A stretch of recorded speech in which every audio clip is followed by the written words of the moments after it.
Starting, welcome to the public AI for You Cafe on March 25th. Today we're welcoming Tara Klopsky from California, from TECHNOVATION. We start slowly until all the participants are arriving. So welcome that you're here. My name is Carmen McWilliams. I'm the moderator and organizer of the AI for You Cafe, and our theme today is AI at the grassroots, why we need a different approach to achieve the UN 2030 agenda. Please take notice that the session will be recorded. You can find the recordings of all cafe sessions online on the AI for You platform. No confidential information shall be shared in this cafe session. And in this cafe, the speakers express their personal view and opinions. This is not necessarily the official AI project opinion. And as always, we give everybody the chance to come in. So I repeat what this cafe is about. Thank you again to be here. The Web Cafe offers series of live web sessions. The cafe is online form to gain insights into the AI scene. Participants get the chance to share knowledge and experiences and meet stakeholders from various areas of AI research and application. And today we have a special guest from California. So we are not only gain insights into the European AI scene, we are gaining insight into the global AI scene. So this is very important. We have also guests from India and from Canada and from US and from other parts in the world. But as we know, it's very early. So for Tara, it's like morning. Here we have afternoon. So it's even more. 1,000 thanks that you made it here. I will now introduce you. Tara is CEO and founder of global tech education nonprofit TECHNOVATION. Her company TECHNOVATION runs 2 competitions through which it empowers underdeserved communities, especially women and girls, to tackle community problems using cutting-edge technologies, mobile as well as AI, prominently featured in the award-winning documentary Code Girl. Forbes named Klopsky the pioneer empowering the incredible tech girls of the future for work encouraging the next generation of innovators and problem solvers. A STEAM education advocate, she led the 2019 education track at the UN's AI for Good Global Summit, presenting TECHNOVATION's finding at SXSW EDU, as well as at UNESCO's Mobile Learning Week and at Mobile World Congress LA, and at the International Joint Conference on AI and the Global Partnership on AI for Humanity convened by the French government, where we met. Since its founding in 2006, TECHNOVATION has engaged more than 130,000 children now, parents, mentors, and educators in its mobile and AI programs in more than 100 countries. So this is impressive. Thank you. And now I let Tara talk and we'll give her the moderator role. And again, thank you that you are with us. And here, the floor is yours. I give you the moderator role. Let's see. Thank you, Carmen. Let me work this out over here. I think I learned this. Yes. So hopefully everyone should be able to see this. Perfect. So thank you. Thank you, Carmen, for inviting me. And we are in such an unusual time in this world. So thank you, everyone, who have sort of taken time out of your day and your mind to listen to me. And I hope whatever insights and lessons I have to share would be valuable to you. So I started Technovation. We were formerly called Iridescent about 15 years ago. And my background is I'm an aerospace engineer.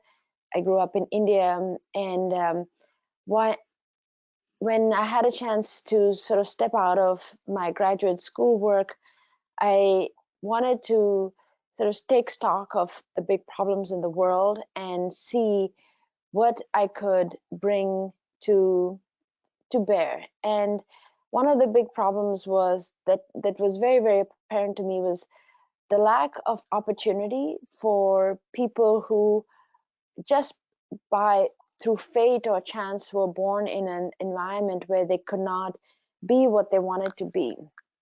And so I started this nonprofit with the idea that to build social capital, technical capital, and to open up opportunity. And the very natural sort of tool to bring was technology, because technology can be such a force or an amplifier for an individual. You can do a lot if you learn how to build with technology.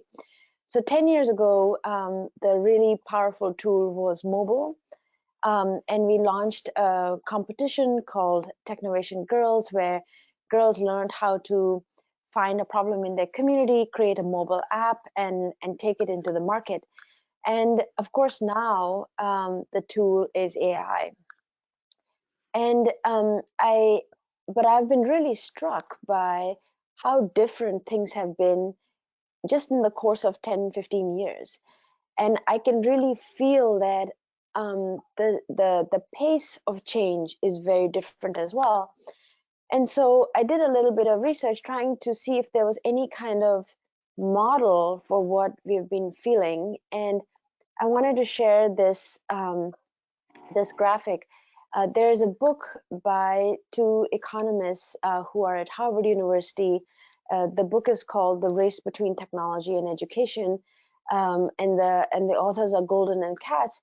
And their hypothesis is that technology, of course, accelerates faster than social processes such as education. And every time there's a gap, that gap causes some type of pain. So the first gap was, of course, the Industrial Revolution, and the education systems took a little bit of time to respond to the needs of the Industrial Revolution. And it takes time for school systems to catch up and teach the kind of content that the industry requires. And so they overproduce. And when they overproduce for a particular type of skill, it results in society being full of people with particular type of technical expertise that's larger than what it was in the previous generation. And that actually results in prosperity, because the population is being educated with a powerful skill set. But then technology again rapidly accelerates, and again there's a gap, and that causes pain. And so there's this race between technology and education. And I feel that now the pace at which technology is accelerating is even faster, and the world of education needs to wake up and change its model of empowering people, because otherwise I feel that we may not be able to close the gap. The other sort of narrative in my head has been I was part of the coding movement in the US, and I'll talk a little bit about it. The world has made a lot of progress in terms of raising the bar for a lot of people. Many are escaping extreme poverty. But I think that it's time to raise the bar even more and talk not just about extreme poverty, but really about enhanced capabilities. Do all people have an opportunity and the capability to choose what they want to be and what they want to do? And I think the answer is no at the moment. So the UNDP released the Human Development Report in December last year, and I highly recommend reading it. It's a long report, but it's all about the importance that we have to shift the conversation from basic literacy, basic needs, to empowering people to be what they want to be and to give them the skills to be able to do that. And we are seeing that this inequality is increasing in regards to access to technology. And I think one heartening example has been the way Africa leapfrogged landlines and mobile completely changed the landscape. And I think AI has that power. When I tell people that we run an AI education program for underserved communities, they always look at me very quizzically and say, well, is that what they really need? Shouldn't they focus on basic literacy? And I think this is my argument to them, that when you have such a powerful tool, why shouldn't you give this tool to everybody? And in some sense, that is what can really help them move forward in life. So I think that the UN 2030 agenda, which is prosperity for all, provides a nice goal for us to align our efforts on. And I think there's a need, especially in the context of AI, for a common forum, common language, common tools, not just for the Western world, but also to include that and to bring into the conversation people from underrepresented groups, but also women. And I think there's a real need for the community to be open to these conversations, because currently the number of people talking about AI in a positive frame are few, and these are the experts. And we need to open up the conversation, because in the media, the way AI is presented is really in sort of a negative tone, that it's full of bias, it's taking away our jobs, it's causing more damage, and it's scary. And so there's a real need for us to change the narrative. And one way to do that is to not have a top-down approach, but rather bring it to the grassroots. And all of this, of course, people will not argue that we need diverse perspectives in AI, but what does it really look like? And I think it looks like people who are not the AI experts being involved in these conversations. Last year, I presented at a lot of different global forums, and in all of these forums, I mean, you see the same people talking about AI, and they're talking about diversity, but nobody's doing real work to empower people at the grassroots to be part of these conversations. So I wanted to talk a little bit about the coding movement, because it had similar goals. And this is specifically to the US, but of course, learning how to code has become an important skill and area of focus in the education sector in many different countries around the world. And I spent a good chunk of time in 2019 trying to see, well, what was the impact of millions and millions of dollars being poured into this type of capacity building, and also was it effective in increasing diversity at in different levels, because that was the goal. So I looked at data from 2010 to 2019. And so the coding movement was basically targeted at middle and high school students, so grade 6 and above. And we were also part of that. We've been benefiting from a lot of funding from the tech industry as well as the federal government to bring more women, more people of color into technology.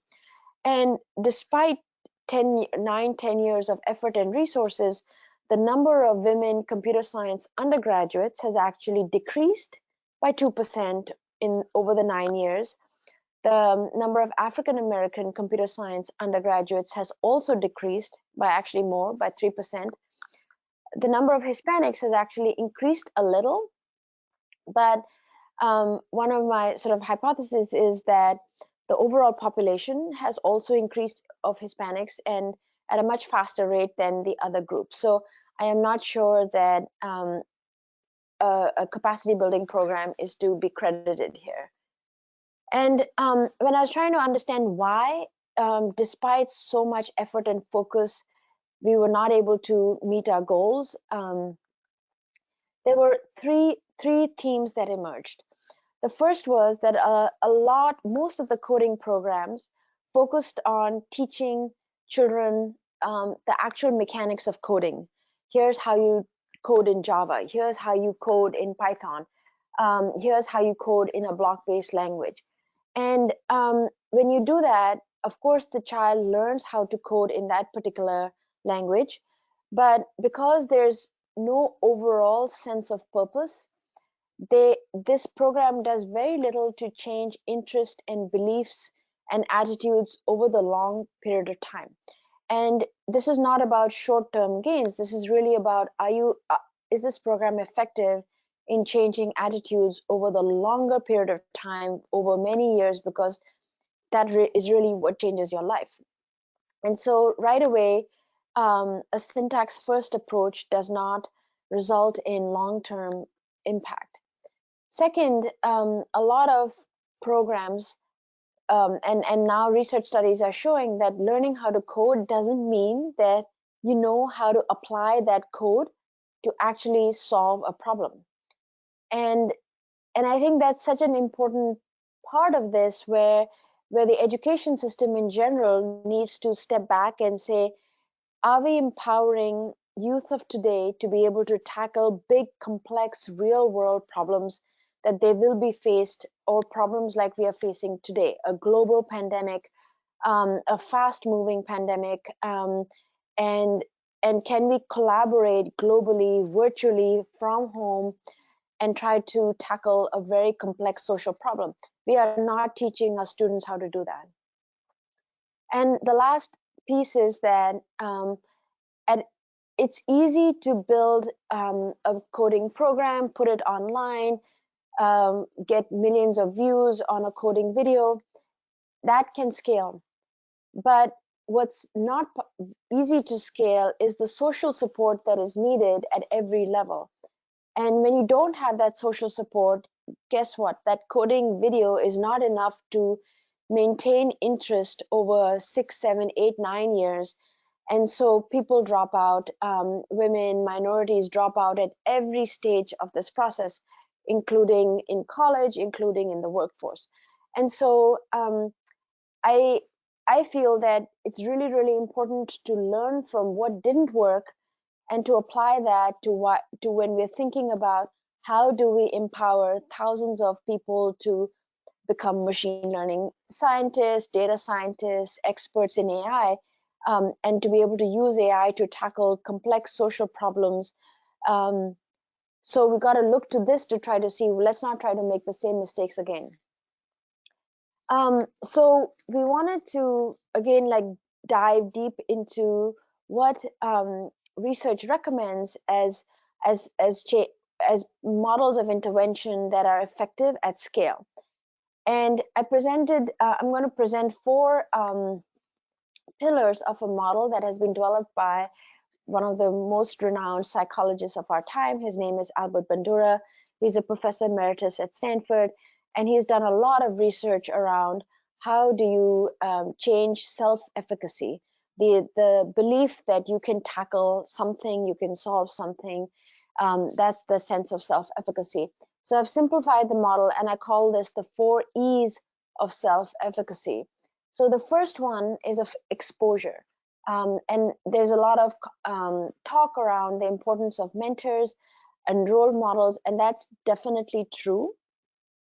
I think there's one nuance to that, and that the role model needs to be relatable and needs to be able to show that the strategies by which they were able to overcome difficulties.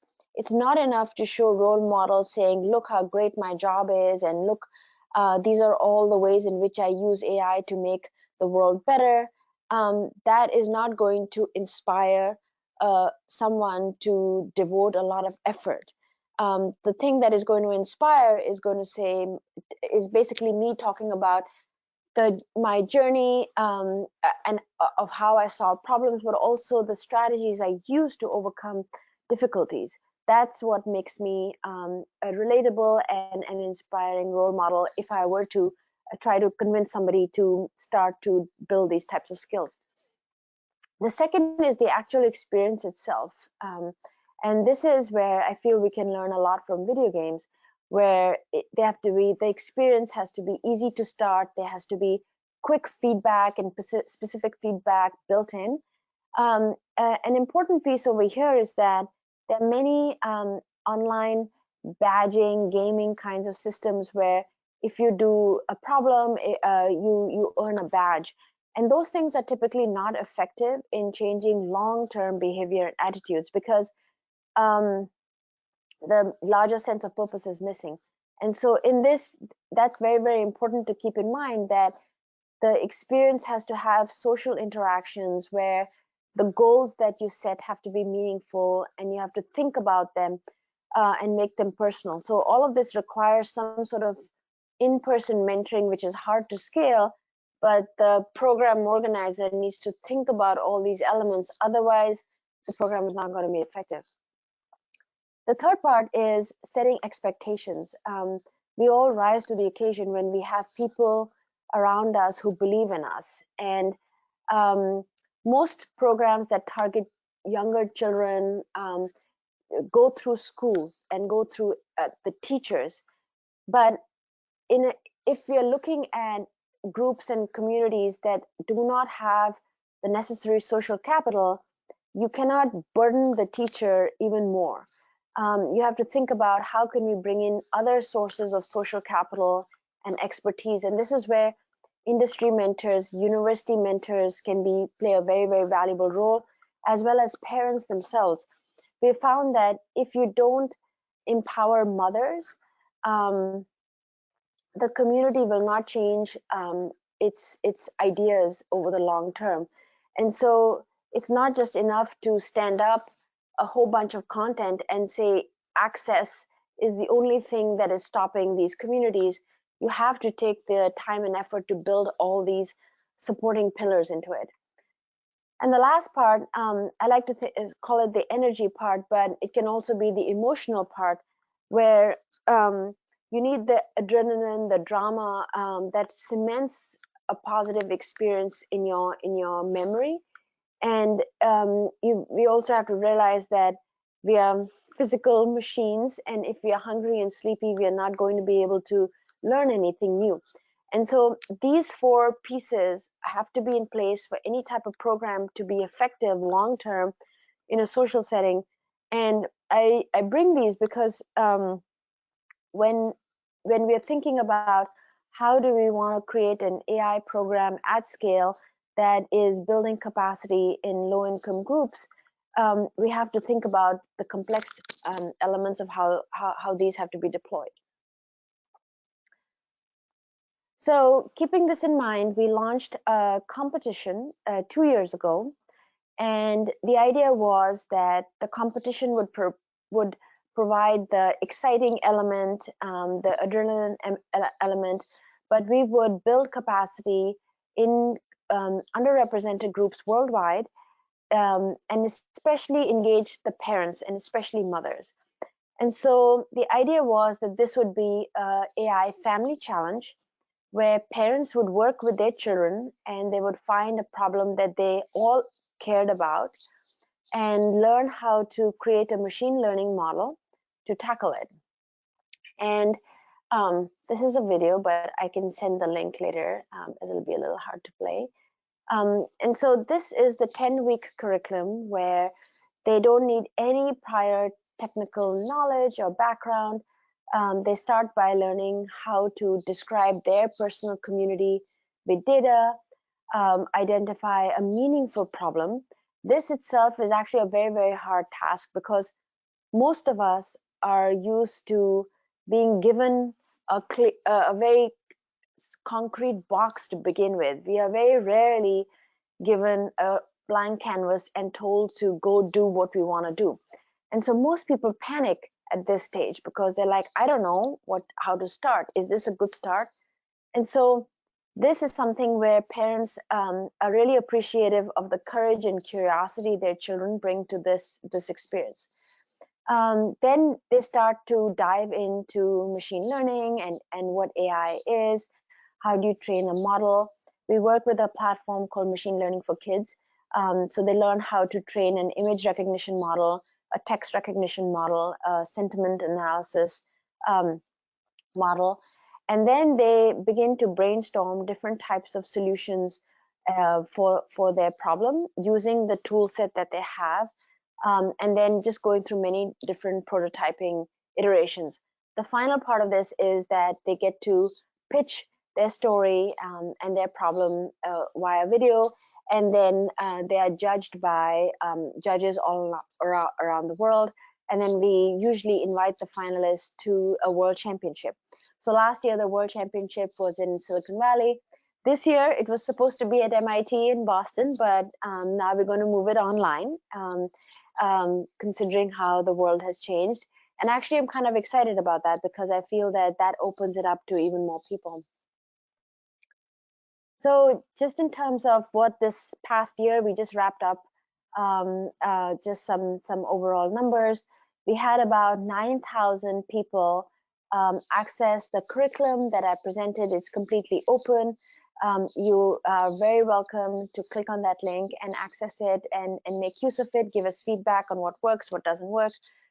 We engaged roughly 3,700 students, parents, educators across 13 countries, and they worked on 250 AI-based prototypes that tackled very unique problems, and I will introduce some of these problems in the next slide.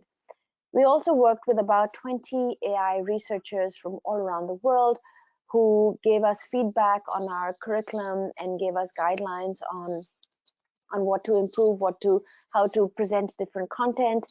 And we worked with a law firm called Hogan Lovells to create an AI ethics inventors guide for the participants.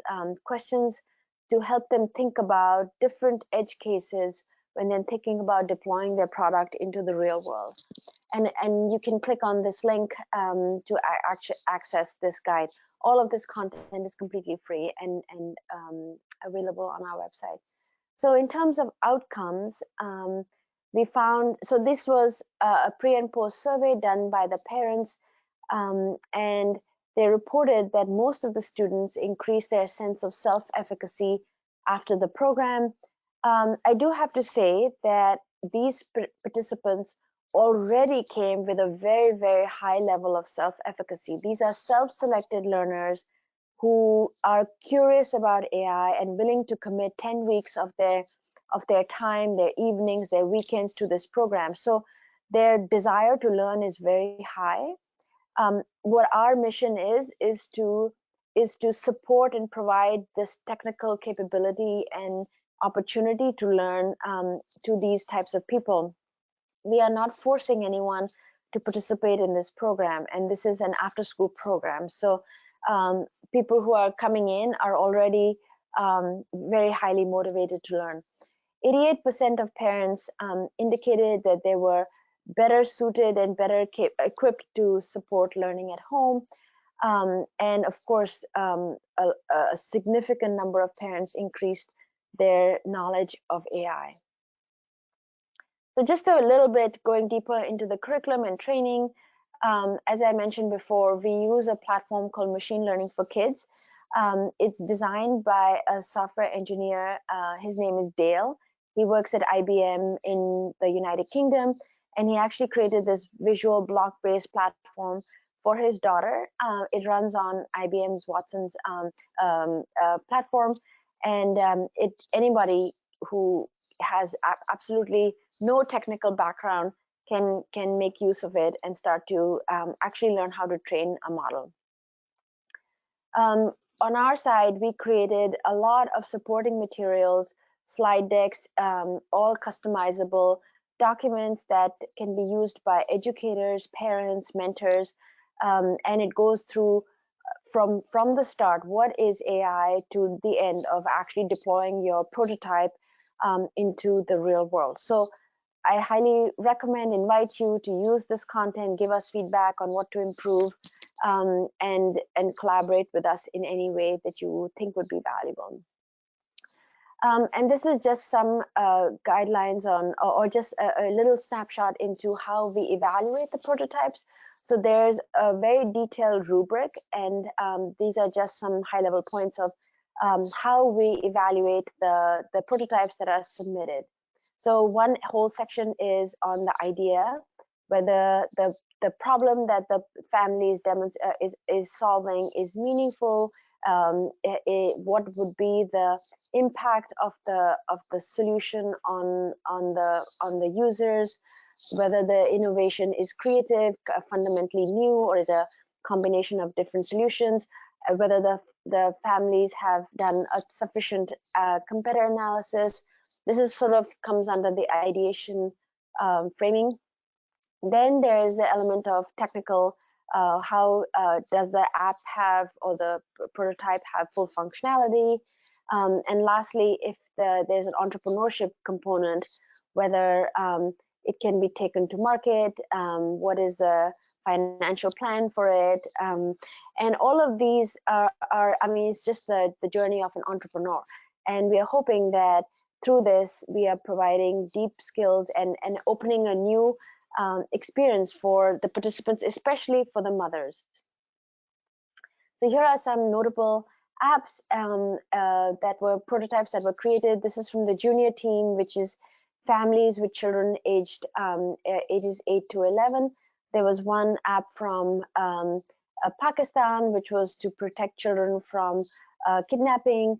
One app from Kuwait to track birds in Kuwait, which are and especially endangered bird species. There's one from Spain that's an assistive technology for people with visual impairments. So it's kind of cool where it's specifically trained on medications that visually impaired people need to take. And this is trained to alert people if they're about to take an incorrect medication, and it audibly alerts you. Here are some prototypes from the teams, which are families that have older children, ages 12 to 16. There's one, again, like an assistive technology, which automatically interprets sign language for those who have hearing disabilities. And another one from Palestine, that's an assistive technology for people with speech disorders.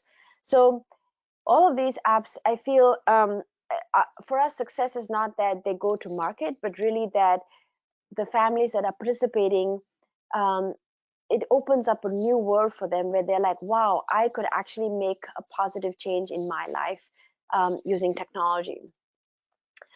So some of the lessons that we learned were as follows, and none of them are sort of very, very like, oh my gosh, like this is a very unusual insight, but we're talking about doing something at scale and making a deep impact. And so some of these may seem obvious, but it's so bear with us. They weren't obvious to us in the beginning. So some of the insights were that of course, it's not that difficult to develop AI curriculum, but it's actually quite hard to support the participants to apply that learning to solve and create something meaningful. So again, learning from the coding movement, we wanted to focus not just on dumping a whole bunch of AI content onto people and saying, okay, that's an AI education program, but more, what are the social supports that we need to put in place so that these participants can actually apply what they've learned to make a real change. And that's actually quite hard. And of course, it's easy to engage learners for the period of 1 to 2 hours. It's easy to run an AI quick workshop that people will attend, but completely different to engage them in a program that lasts 10 weeks, 12 weeks. And that's the length of time that's needed to actually make a resilient change in attitudes, interests, behaviors, self-efficacy.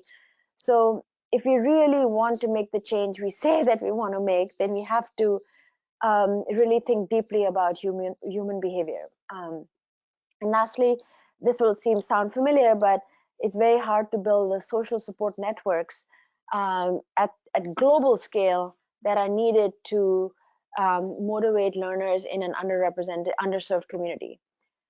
So keeping those in mind, our approach for this year is as follows. I feel there are very few people in the world who will willingly sign up for a 10-week AI program that's probably going to be run in the evenings or on the weekends. And so the one way to do it is a activation workshop.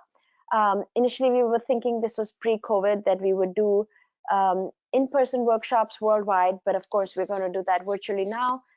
We are thinking about launching a real-world problem-solving video course, ideally next week. And so we are excited that maybe we can bring some content and meaningful learning experiences as children are staying at home, but empowering them to think about real problems and to teach themselves some technology that can help them tackle some of these problems. So this will be a short way to engage and excite and inspire educators, parents, students, mentors, and then they can go deeper in the actual full 10-week program in the fall. The second part is to actually focus on the human elements of the curriculum and the behavior change elements. And we are going to, and I'll show one slide later where I'll talk about all the different curriculum improvements, but a big part of it is teaching children how to think about complex systems. And again, like the current pandemic that the world is facing is exactly one example of a complex problem. Tons of ambiguity, very fast moving situation at a global level with tremendous complexity involved and many, many different factors and variables at different timescales. And so certainly the students of today will face more problems like this in the future. And we are not doing anything to give them the skills to tackle these types of complex systems. So I feel like this is a real urgent need to develop this type of curriculum and training. And lastly, I want to build up a network of 1,000 mentors who would volunteer their time, their expertise into these communities. And of course, the barrier there is different levels of individual and organizational sort of time constraints, and we would need to identify them and address them so that this can work. So I just want to go a little bit, explain a little bit about the content that we want to release as short videos over the next month or so. So of course, the bottom line, the bottom part is the technology part. And this is what most programs focus on, but I think it's just one tiny part of this big puzzle. The second layer is how do you identify a meaningful problem? How do you think creatively, especially in sort of an engineering technology frame, the design thinking element of it, the iteration, debugging. So I want to work with experts who would model tackling a big problem, breaking it down into chunks, and then building pieces of code that would attack different parts of the problem, and to do this iteratively and to model it in a video so that students can learn from them. The third element, of course, is any type of big complex problem, you're not going to solve it alone. You have to do this in a team. So, and especially now, how do you build a virtual team? How do you identify core common values? How do you come together? How do you collaborate? How do you break down your task? How do you manage all of these elements that I guess a leader has to think about in the workplace? I want to make sure that we're teaching children how to do that, because otherwise, if they don't have practice doing it, how will they be successful when they go out into the workforce? And on the right-hand side, I have the y-axis is the number of hours of practice. And this is based on what the experience we have seen over the past 15 years, which of these skills takes more time and practice to surface. And higher up in this pyramid, there's this piece of metacognition. And I think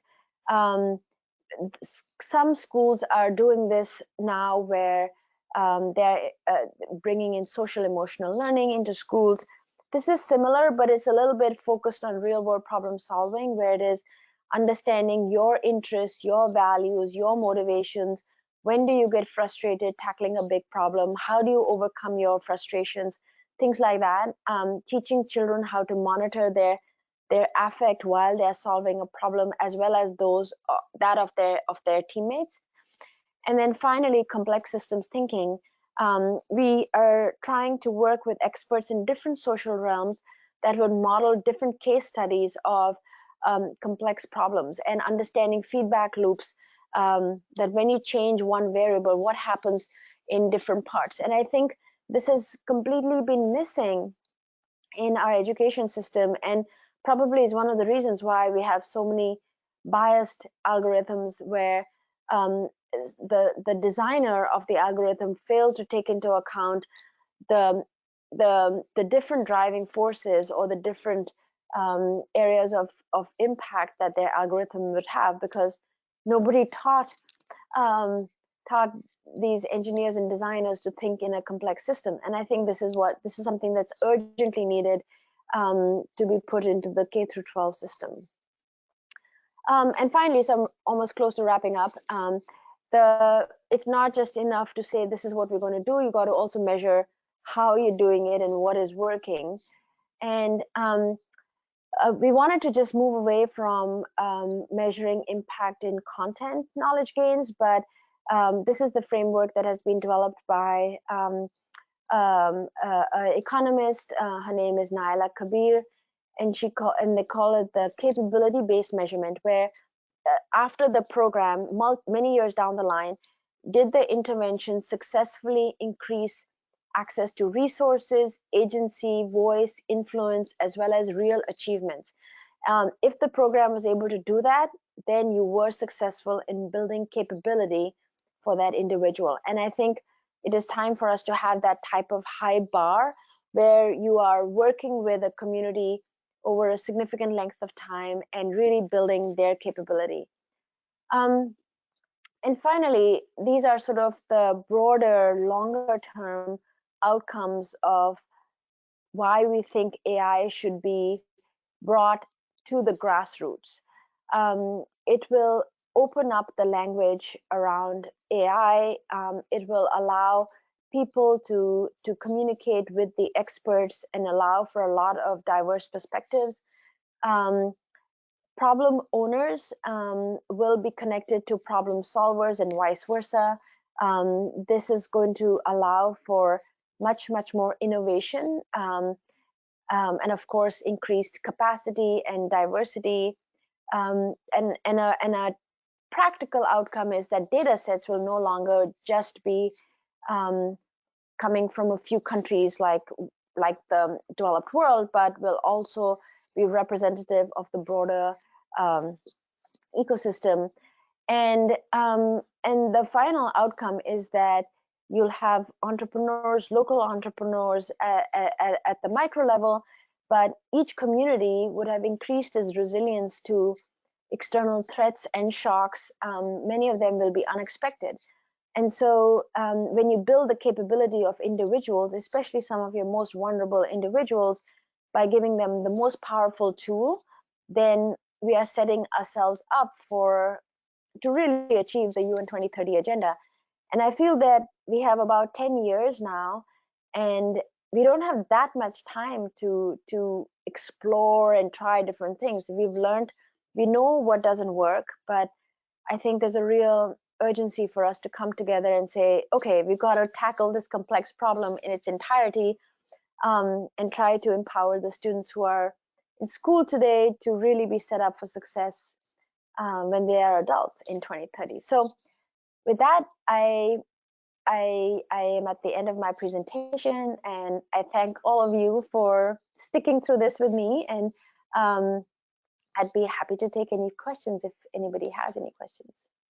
Thank you, Tara. This was very interesting, and I'm completely impressed. And again, dear audience, dear participants, please ask questions in the text panel, on the question panel, as well as you can raise your hand. But let me ask the first, the first question. So if I'm now would like to participate, I would be a teacher and I would like to participate. Where do I go? How do I reach you? Where can I sign up for this 10-week curriculum? Yeah, so I'll send you, Carmen, I think you have the slides, but you can just go to technovation.org. That's our website, and you can sign up. Everything is free. You just need to register and go to the curriculum, access it. The competition will start in the fall, but like I said, we are actually going to release the video course ideally next week. And we will release, it'll be just informal videos, us walking through this curriculum, building it with people as we are using it, ideally 2 to 3 a week for the next month, so that students who are at home, parents who are at home can make use of it. And then we are also looking for judges. So we will open up, like I mentioned, the judging rubric. We have girls all over the world tackling problems using and creating mobile apps, and so they will be submitting them for review. We have a need for roughly 4,000 judges. So Okay. so if you are interested, please, oh yay, we have one. So email me, or yeah, we will open up judge registration in March, on March 30th, I think. But definitely email me. My email is tara@technovation.org, and I can send you all this information, Carmen. But yeah, we have a huge need for volunteers, and everything is open on our website. Great, great. So I'm now give the mic to Dimitris Kales. I hope you are ready to ask your question directly. I'm now giving you the mic. Let's see if we hear your voice. Let's see. Dimitris, I tried to give you the microphone, but it seems like you have it muted. Can you hear me now? Yes. Yes. Yes. Hello, can you hear me? Yes. I hear you. Well, the microphone looks as if I'm speaking. I can't really understand if I'm speaking. Okay, I see the nodding. Okay, I'd like to thank the speaker for the presentation. My question is triggered by her remark that the curriculum that her company is proposing is spread over 10 weeks, and they expect that, let's say, quite motivated people are going to be participating.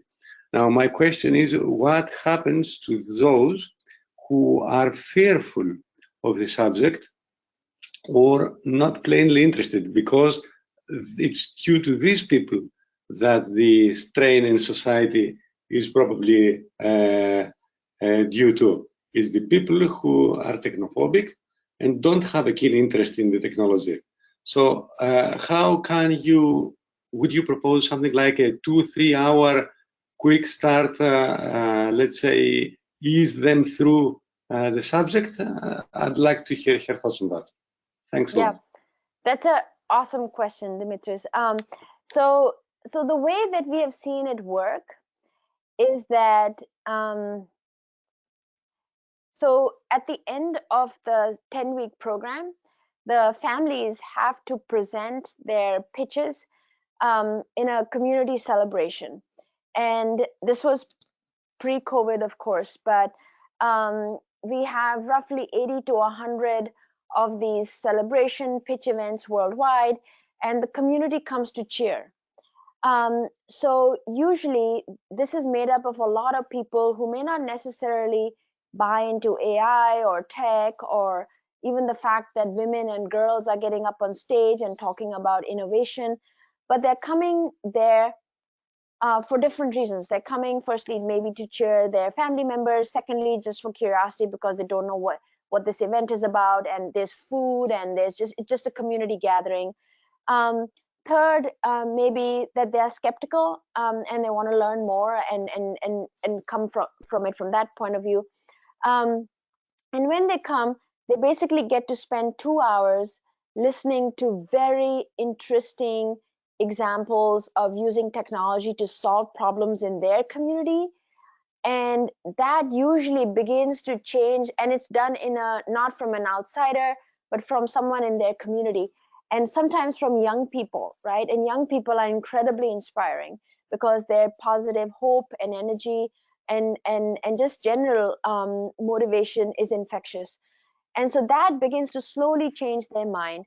And these things are not quick, and it just takes a lot of time. And so we run this program. We've seen it takes about 3 to 4, 5 years for us to be in a community and to begin to change the language of that community, and the mindsets. And I think changing people's mindsets and having them not be afraid is actually a very difficult thing. If you look at, I mean, any kind of example like climate change understanding in the US, or these kinds of things are very subtle. And I think that's why my organization, we've started a deep exploration of how do you change human mindsets and behaviors at scale, and learning from effective programs. So I'm not claiming that we know the answer, but this is a start of, and this is how we've seen it be effective. I don't know if that answers your question cleanly. Thanks. It gives me clues and things to think about. Thanks a lot. Yeah, no problem. And the short workshops and videos that we're doing are exactly for that reason. Just little pieces of ways in which they can engage without having to say, oh, I'm going to commit my life to it. Yes. Thanks a lot. Thank you. I have another question also, because we met at this global forum of AI for humanity in Paris, and there we said, okay, we want to tackle with AI the sustainable development goals, these SDGs from the UN, and that is like, I was puzzled always afterwards. How do you see that, like in this current crisis of health? How do you see, how can we use AI for climate change, fight viruses, or prevent hunger? How do you see this? I think we are seeing it even now. I mean, our participants are coming to us and addressing, using technology to address the social impact of this technology, of this problem. And so, for instance, some girls right now, I mean, so many students are out of school. Many of them are out of any type of formal program, like for exercise and sports, and all of this is having an impact on people's lives, right? It may not directly be related to the science of the disease, but it's the social element of it. And so they're actually creating like AI-based video recognition training models to help students exercise at home, and get like motivation. And so continual life, technology assisted, but in a very unusual time, right? So I think our society is not going to be the same after this, for sure. And it's been impacted in multiple ways. And I think technology is being used to address all of these effects. And that's what really amazes me about this program, is that we never say, okay, go look into a health solution, but we open it up. Well, find a problem that's in your community, and we are seeing that be very, very different for all the communities. Yes, thank you. And I have another question. It's basically when you like want to collaborate together with other people globally, do you see a chance? I mean, there's like, I understand in a hyper-local community, I can, for example, solve something because I do know how to collaborate in face-to-face. But now with this online, we are all at home office. Do you see a chance that we make global teams to tackle problems? So we've thought a lot about that, and I think it's a little tricky because even for adults who know each other to virtually collaborate is hard, as we're hearing in all the media right now. So for young people to do that while learning how a new technology, while learning how to solve a problem is a little bit too much. But I think that returning teams, because we don't think that this is just a one-shot experience, we want teams to come back year after year. So I think the alum are totally capable of doing that. And we have about 63,000 alum, about 23,000 young women who are in college and in the workforce, who have gone through this tech entrepreneurship program and are still looking for, really, I mean, they're going to make a change in the world. So I think for those people, those groups, this is totally possible. And it's such a amazing opportunity, right? Like you've been part of a global program and now the world needs you. Yes, it's great. No? I'm just like it's new. No? We are used to work in a classroom. We are used to work in a small team at work. But now to be a global team, you need completely different skills. So it's really interesting. I want to be part. I want to be a mentor. So I sign up. Yes, awesome. Thank you. And I hope also our participants are inspired.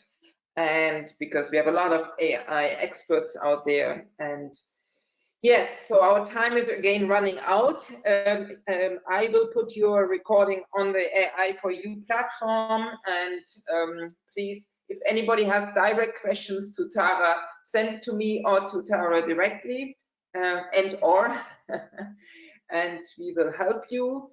And I thank you again for waking up so early in the morning. So thank you, Tara. No problem at all. Yeah, it was my pleasure. So thank you, Carmen. Yes. Stay yes. healthy, And I stay safe. Take back the moderator role because I will just announce the next, like I always do, the next cafe. And the next cafe will be next Tuesday at 3 p.m. with Elena Pauria. She's from Data Natives from Berlin. They have 70,000 people in their community, and she will explain about her community. And the next one will be Peter Schüller. He is from Technical University Vienna in Austria, and he will talk about logic programming. Is it logic or search? So as always, I would love to see you back then. And thank you for being with us today. See you soon. And thank you, Tara, again. Bye-bye. Most welcome. Bye. Have a nice morning. Thank you. Bye-bye.